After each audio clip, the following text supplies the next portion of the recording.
Hello students, welcome to the class and this is Atul Tandon, your very own educator and motivator signing in for today's very important class। और आज हम बेटा बात करेंगे कि किस तरीके से हम लोग इंटीग्रेशन मेथड के थ्रू रेजिस्टेंसेस निकाल सकते हैं। देखिए वैसे तो हम जानते हैं कि रेजिस्टेंस का फॉर्मूला रो एल अपॉन ए होता है। मुझे पूरी लेंथ पता हो, पूरा क्रॉस सेक्शनल एरिया हर जगह बराबर हो तो मैं आसानी से इसको निकाल सकता हूं।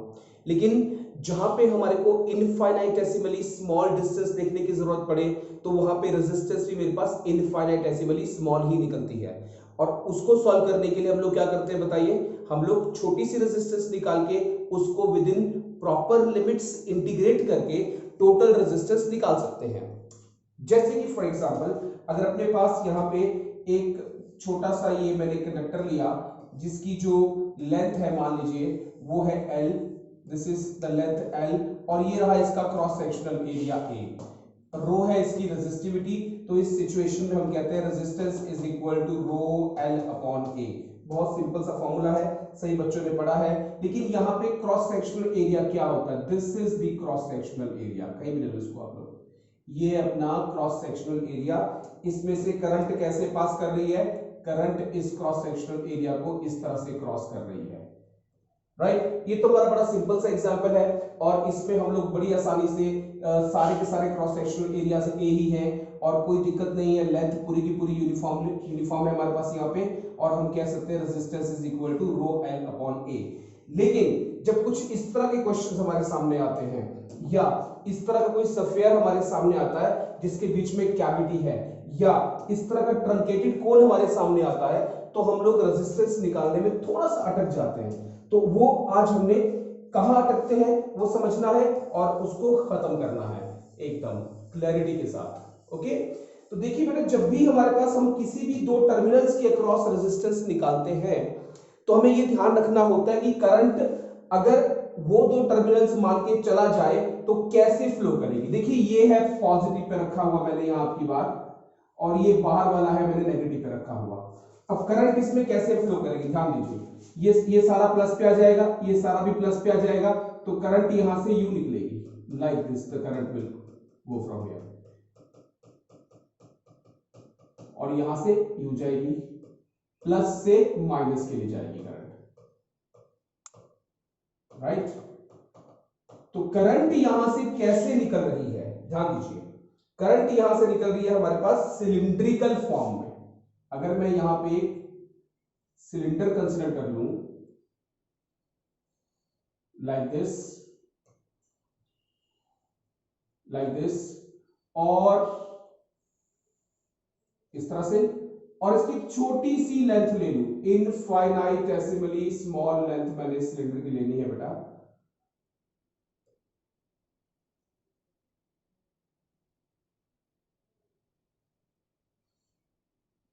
जिस लेंथ को मैंने कह देना है dx, क्या बोल दिया इसको मैंने, इस लेंथ को मैंने बोल दिया यहां पे dx, alright, I call this length as dx और इसका डिस्टेंस सेंटर से है बेटा मेरे पास यहां से लेकर के x, बिकॉज अल्टीमेटली यहां से लेकर के यहां तक जाना है हमारा करंट तो मुझे इस r से इस 3r तक इंटीग्रेट करना पड़ेगा, राइट, दैट्स द प्रॉब्लम। तो हम क्या करेंगे, छोटी सी इस लेंथ में कितनी रेजिस्टेंस फ्लो कर रही है, कितना किस तरीके से करंट फ्लो कर रही है वो देखेंगे, छोटी सी रेजिस्टेंस निकालेंगे, उसको इंटीग्रेट करेंगे और we will find the total resistance of this particular cylindrical shell. अब देखिए कैसे, what will be the small resistance dr, it is going to be rho और कितना इसका लेंथ है जो जाएगा ये करंट इस लेंथ में वो होगा dx और कितना इसका एरिया है, क्रॉस सेक्शनल एरिया अब क्या बनेगा। देखिए ये वो सिलेंडर है जिसमें सारे में करंट जाना है, ये वो सिलेंडर है, जैसे आप इसको ऐसे एज्यूम कर लीजिए, ये वो सिलेंडर है जिसमें सारे में करंट जाना है। तो इस सिलेंडर का क्रॉस सेक्शनल एरिया कितना बनेगा बताइए, जो इसका ये सरफेस एरिया होगा और सरफेस एरिया कर्व्ड जो होता है वो सिलेंडर का क्या होता है बेटा, होता है 2 पाई आर एल। यहां पे एल तो चलो एल ही है लेकिन आर कितना है इस सिलेंडर का, वो है एक्स। तो what will be the cross sectional area that will be 2 pi XL। तो ये किसकी रेजिस्टेंस निकली? ये इस सिलेंडर की ही निकली जो मैंने यहां पे dx लेंथ का लिया हुआ है ऊपर को करंट के जाते हुए। तो अब मुझे बताइए, how can I find the total resistance? Total resistance निकालने के लिए इसको इंटीग्रेट करना पड़ेगा। रो 2 पाई एल भी साथ बाहर आ जाएगा, integration of dx by x। ऐसे सिलेंडर्स कहां से लेके कहां तक फैले हुए हैं? पहला सिलेंडर यहां पे एनकाउंटर होगा और अंतिम सिलेंडर यहां पे एनकाउंटर होगा। तो इसका मतलब ये हुआ कि पहले सिलेंडर का जो मेरे पास रेडियस बनेगा वो a बनेगा, दूसरे सिलेंडर का रेडियस कितना बनेगा? पहले वाले का r बनेगा और लास्ट वाले कितना बनेगा? 3r बनेगा। बीच वाले का मैंने x लिया हुआ है। तो मुझे इसे कहां से लेकर के कहां तक इंटीग्रेट करना है? From r to 3r to find the total resistance of this cylindrical shell. तो बताइए, r बन जाएगा मेरे पास कितना बच्चे? Rho upon 2 pi l। dx अपॉन x का इंटीग्रेशन होता है log x नेचुरल, और ये गया r से 3r, और हम कह सकते हैं it is row upon 2 pi l log of 3r minus log of r. So this becomes rho upon 2 pi l log of 3r by r। जानते हैं log of m minus log of n होता है बेटा, log m by log n। r से गया r and I am left with rho upon 2 pi l log of 3। अब जरूरी नहीं है कि ये r से 3r तक ही वेरी करता हो सकता है कि ये r से 2r तक ही जाता हो, या r से मान लीजिए जनरली nr तक जाता हो। तो उस सिचुएशन में हमने देखा जब ये r से 3r गया तो यहां पे आंसर आया log 3, और अगर मान लो r से ये 4r तक जाता होता, अगर ये सिलेंडर और बड़ा होता, राइट, तो उस केस में आंसर log 4 बनता। तो इन जनरल अगर मुझे इसका जनरल फॉर्मूला लिखना हो तो my resistance is row upon 2 pi l log of n। इसको आप याद रखिए, कंपटीशन में डायरेक्टली इस फॉर्मूले को इस क्वेश्चन के लिए आप इस्तेमाल कर सकते हैं। और आप कह सकते हैं अगर r से 2r गया है तो log 2, r से 3r गया है तो log 3, r से nr गया है तो log n बच्चे, right. In this way you can find the equivalent resistance between the point A and the point B। जैसे जैसे आगे बढ़ेंगे थर्ड क्वेश्चन तक आपका पहला क्वेश्चन और भी अच्छे से पक्का हो जाएगा, ठीक है। तो let us move on to the second question now.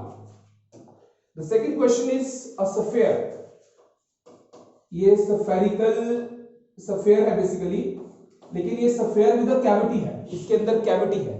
इसकी मुझे इक्विवेलेंट रेजिस्टेंस निकालनी है। अगर मैं बैटरी को अंदर वाले पॉइंट और बाहर वाले पॉइंट के क्रॉस लगाता हूं, ये प्लस है और ये माइनस है, equivalent resistance between these two terminals I am supposed to find out. तो क्या करें बेटा, एक काम करते हैं, एक छोटा सा एलिमेंटल सफेयर लेते हैं यहां बीच में कहीं, जिसकी थिकनेस जो है वो dx है, like this, its thickness is what? Tell me, its thickness is dx। ये इसकी थिकनेस है dx, ओके। अब इसका रेडियस मान लेते हैं यहां से लेकर यहां तक बेटा x। अब इस छोटे से की निकालते हैं। देखो असलियत में इस पूरे की निकालने के लिए मैं छोटे से की निकाल रहा हूं पहले रेजिस्टेंस, क्योंकि पूरे की मैं डायरेक्टली नहीं निकाल पाऊंगा। उसका कारण ये है बीच में से ये खाली है, राइट। लेकिन ये वाला तो फिल्ड अप है पूरा का पूरा, ये वाला जो मैंने dx लेंथ थोड़ा लिखा है तो फिल्ड अप है। इसमें करंट कैसे जानी है? इसमें करंट ऐसे ऐसे ऐसे ऐसे जानी है। एक बार करंट निकालता हूं कैसे निकलनी है इसमें से करंट यू निकलनी है बेटा, करंट इसमें से यू जानी है। तो क्रॉस सेक्शनल एरिया बोलो कौन सा आएगा? क्रॉस सेक्शनल एरिया ये वाला आएगा, राइट। अब क्रॉस सेक्शनल एरिया क्या बन गया मेरे पास? क्रॉस सेक्शनल एरिया बन गया है बेटा मेरे पास 4 पाई एक्स स्क्वायर। ये सफेयर का एरिया होता है 4 पाई एक्स स्क्वायर। ये क्रॉस सेक्शनल एरिया मेरे पास अब बन चुका है, ठीक है जी। और कितनी लेंथ है? dx लेंथ की निकाल रहा हूं, तो छोटी सी रेजिस्टेंस dr मेरे पास होगी रो dx divided by 4 pi x square. Same concept फिर से एक बार, टोटल रेजिस्टेंस निकालने के लिए इसको इंटीग्रेट कर देंगे, ये बन जाएगा रो upon 4 pi integration of dx divided by x square. लेकिन ऐसे छोटे छोटे जो मैं एलिमेंटल सफियर्स लेने वाला हूं, ये कहां से लेके कहां तक फैले। सबसे पहला मैं यहां पे लूंगा, फिर यहां, फिर यहां, फिर यहां, फिर यहां, फिर लास्ट वाला लूंगा बेटा। तो पहले वो ए पे होगा और लास्ट में वो कहां पे होगा बेटा, बी पे होगा। तो क्या कहे, कहां से कहां जाना है मुझे, ए से जाना है बी। समझ रहे हैं बात को आप लोग।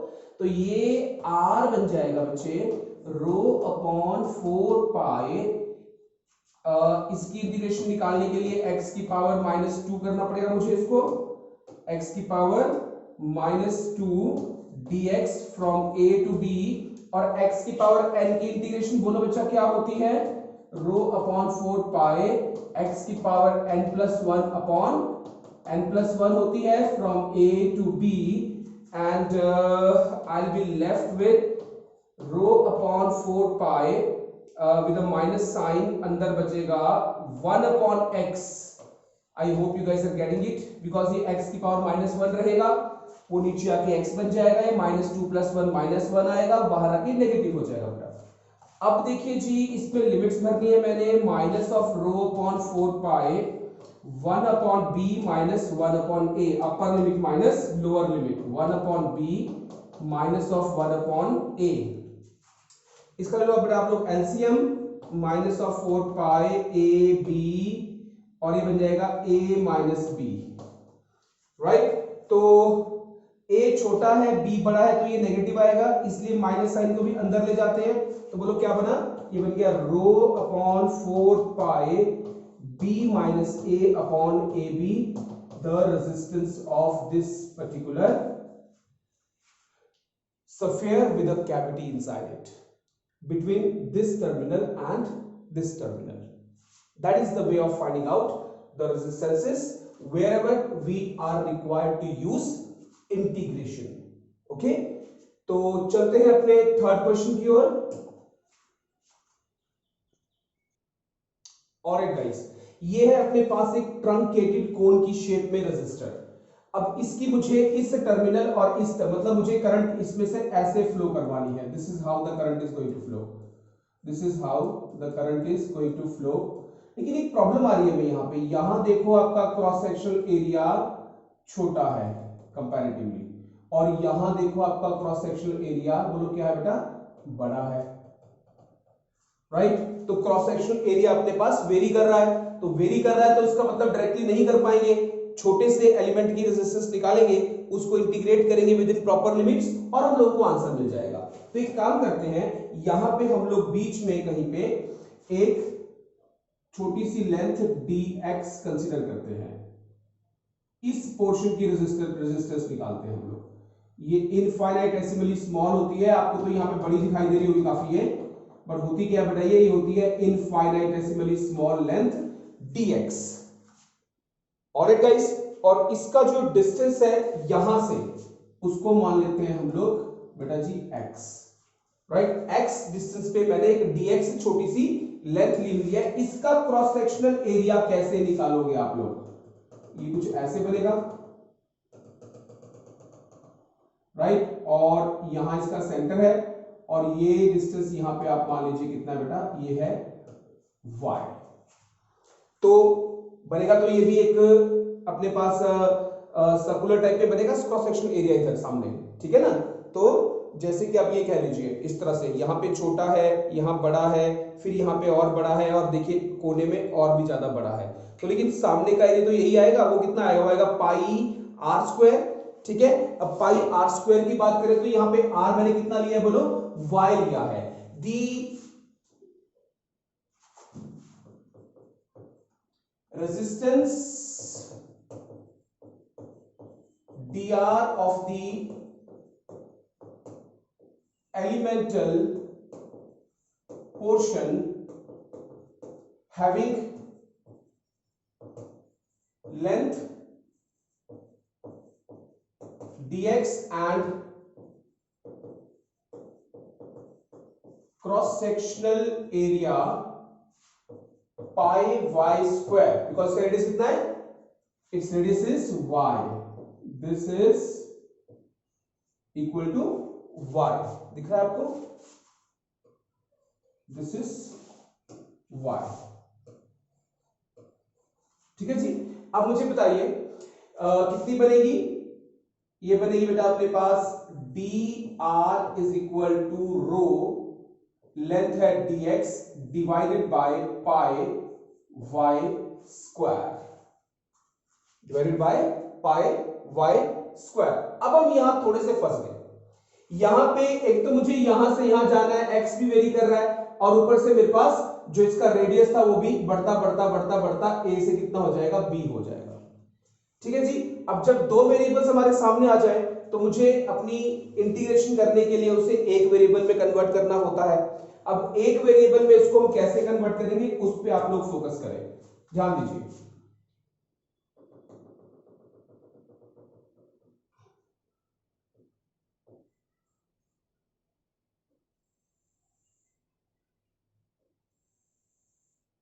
ये वाला एंगल मान लीजिए आप लोग थीटा, कितना ये वाला angle, this angle is theta.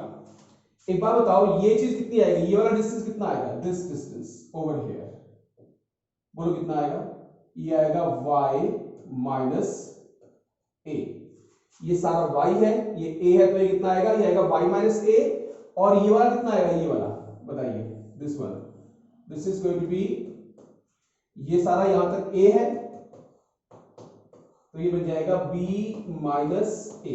क्या बन जाएगा बेटा ये, it will be b minus A. अब बताइए मुझे आप लोग कि tan थीटा की वैल्यू लिख सकते हैं क्या आप यहां से, और ये चीज कितना है बोलो, ये चीज है अपने पास x, और ये चीज कितनी है अपने पास, ये चीज है अपने पास l, यहां से लेकर के यहां तक। tan थीटा फ्रॉम फिगर, देखिए ध्यान से, tan थीटा की दो वैल्यूज आ जाएंगी मेरे पास, बोलो कौन कौन सी, y माइनस ए अपॉन x कह लीजिए, और वो साथ में हो जाएगी, बोलो क्या बच्चे, b माइनस ए अपॉन l, ये परपेंडिकुलर अपॉन ये बेस, ये परपेंडिकुलर अपॉन ये सारा बेस बेटा। ठीक है जी। अब यहां से आप वेरिएबल एक में कन्वर्ट कर सकते हैं, मुझे x वेरिएबल चाहिए बिकॉज dx है यहां पे, तो you can say that y minus a is equal to b minus a by l into x, या कह लीजिए कि y is equal to b minus a divided by l into x plus a, this becomes the value of y now. अब मेरे पास question बहुत आसान बन चुका है, अब सिर्फ और सिर्फ इसमें इंटीग्रेशन करना बाकी रह गया है। देखिए ध्यान से, ये बनेगा dr is equal to rho into dx divided by b minus a by l into x plus a, इस सारे का होल स्क्वायर। अब वेरिएबल एक ही बचा है हमारे पास जो कि है x, राइट, और x कहां से कहां तक वेरी कर रहा है, x अगर मैं लेता हूं यहां पे तो मेरे पास ये पहला एलिमेंट निकल आएगा, और x लेता हूं लास्ट में l पे तो मेरे पास ये वाला एलिमेंट निकल आएगा। तो x की वैल्यू 0 से कहां तक वेरी करेगी बच्चे, l तक वेरी करेगी। ठीक है ना, ये भी हमने यहां पे बात समझ ली। अब इस चीज को कैसे सॉल्व किया जाए, इसको आप मन में एज्यूम कर लीजिए x। अगर इसको आप मन में x एज्यूम करेंगे तो आप इसको बोल दोगे यहां से कि dr का इंटीग्रेशन इज इक्वल टू रो है बाहर कॉमन, अंदर बचेगा अपने पास b minus A divided by l into X plus A minus 2 dx, right. अब क्या होती है बोलो, x की पावर n का इंटीग्रेशन, इट इज x की power n plus 1 upon n plus 1। ठीक है बच्चे, तो ये dr का इंटीग्रेशन बन जाएगा मेरे पास r, जो कि होगा रो, अब मैं इसके लिमिट्स को भर रहा हूं, अपना वैल्यू भर रहा हूं इंटीग्रेशन की, b minus A divided by l into X plus A minus 2 plus 1 upon minus 2 plus 1। जैसे डिफरेंशिएशन में एक चेन रूल लगता है, वैसे ही इंटीग्रेशन में एक चेन रूल होता है। अगर जिसको मैंने x माना हुआ हो वो x ना हो के कुछ और हो, ax प्लस b हो, तो उसको हमें एक बार फिर से डिफरेंशिएट करना होता है, लेकिन किसमें बोलो, डिवीजन में। तो बोलो क्या बना, b minus A by L into X plus A, ये मेरे पास यहां पे इसका इंटीग्रेशन बन गया। अब इसको हम सिंप्लीफाई कर देते हैं, r is equal to rho, अंदर बच गया बेटा मेरे पास b minus A by L into X plus A, बाहर आ गया माइनस साइन। बाहर माइनस साइन क्यों आया बच्चा? क्योंकि ये -2 + 1 का मैंने माइनस बाहर ले लिया। ये मेरे पास ऊपर है और नीचे मेरे पास अब क्या बना बोलो यहाँ पे, b minus A by L तो कांस्टेंट है, x की डिफरेंशिएशन 1 होगी, a की 0 होगी, तो मेरे पास बच जाएगा सिर्फ b minus A divided by L. इसको मैं यहां ले जाता हूं, बाहर ही निकाल लेता हूं। इंटीग्रेशन मुझे इसकी कहां से कहां तक करनी है बोलो? I have to integrate it from 0 to l, from 0 to l, from 0 to l, because ऐसे एलिमेंट्स 0 से लेकर के l तक फैले हुए हैं। अब मुझे बताइए, ये मेरे पास बन जाएगा अब minus of rho l upon b minus A. अंदर मैंने इसकी वैल्यू भरनी है, ये -1 है ऑलरेडी, बाद में इसको पुट कर देंगे। ये बन जाएगा बेटा देखो कितना, b minus A divided by L. x की वैल्यू पहले l भरेंगे, plus a inverse minus b minus A by L into 0 plus a का इनवर्स। ये बन गया। अब मैं एक क्वेश्चन यहां से रब कर रहा हूं, आपको क्वेश्चन पता लग ही गया है, ताकि मैं यहीं पे एक ही पेज पे इसका पूरा सॉल्यूशन दे सकूं आप लोगों को। ऑलराइट गाइस, अब देखिए क्या बना इसका फर्दर। ये बन जाएगा अपने पास resistance is equal to minus of rho L upon B minus A into, ये एल से एल खत्म हो जाएगा, b minus A plus A सिर्फ b बन जाएगा, ये बन जाएगा b इनवर्स, ये 0 बन गया, minus a inverse, right. So this is going to eventually become minus of rho l divided by b minus a into 1 upon b minus 1 upon a। उल्टा कर दिया इसको मैंने, ठीक है। अब इसके बाद बताइए क्या लिखेंगे इसको आगे हम लोग। This is going to be minus of rho l upon b minus a, लो इसका एलसीएम बन गया ba, और ये b है तो यहाँ पे a आएगा, यहाँ पे b आएगा, राइट। अब इस माइनस साइन को ले जाओ अंदर, ये बन जाएगा rho l upon b minus a into b minus a upon a b से गया बेटा a b, ठीक है जी। And I am left with what, tell me, I am left with rho l upon a b। This is what I am left with. एक चीज मैं starting से जो लेना भूल गया सारी इक्वेशंस में, वो पाई था, है ना। पाई मैंने यहां भी नहीं लिया, रो अपॉन पाई मैंने सिर्फ पाई स्क्वायर की वैल्यू ली, रो अपॉन पाई तो है ही, अपॉन पाई तो है ही, चला हुआ साथ में पाई, और यहां भी पाई, यहां भी पाई, इधर भी पाई और इधर भी pi, and I am having the answer rho l upon pi a b, guys. So this is how we can solve the questions in which we are required to use the integration technique for finding out the resistance of, let us say, a cylindrical shell, spherical shell or a truncated cone etc. ठीक है। ये 3 question अगर आपने ढंग से कर लिए, अच्छे से समझ लिया आप लोगों ने बेटा, तो आपको कोई भी क्वेश्चन इंटीग्रेशन बेस्ड रेजिस्टेंस करने में कोई दिक्कत नहीं आएगी, राइट। सो आज के लिए इतना ही बेटा। Please do share this video with all your friends who are studying in class +1, +2 or preparing for your JEE, NEET, AIMS advanced examinations. And thank you so much for having patience and watching this video. Bye bye and take care of yourself. Thank you.